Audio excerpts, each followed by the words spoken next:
আসসালামু আলাইকুম রহমতুল্লাহি ওয়া বারাকাতুহু। ইন্নাল হামদুলিল্লাহি ওয়া সলাতু ওয়া সালামু আলা রাসূলিহিল কারীম, আম্মা বাদ। সম্মানিত বন্ধুগণ, দূরের এবং কাছের যারা আমাকে দেখছেন সকলকে আন্তরিক মোবারকবাদ। আশা করি সকলে সুস্থ আছেন। আলহামদুলিল্লাহ, আমিও সুস্থ আছি। আপনাদের সামনে যে আমলটা বলতে যাচ্ছি সেই আমলটা হলো প্রস্রাবের সমস্যার রোকায়া বা প্রস্রাবের সমস্যা দূর করার আমল।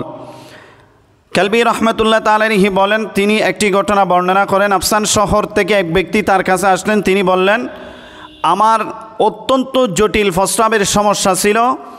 আমি কিন্তু কোনো হাসপাতালে যাই নাই, ডাক্তারের কাছে যাই নাই, শুধুমাত্র কোরআনের মাধ্যমে কোরআনের কয়েকটি আয়াত দ্বারা আমি আরোগ্য লাভ করি।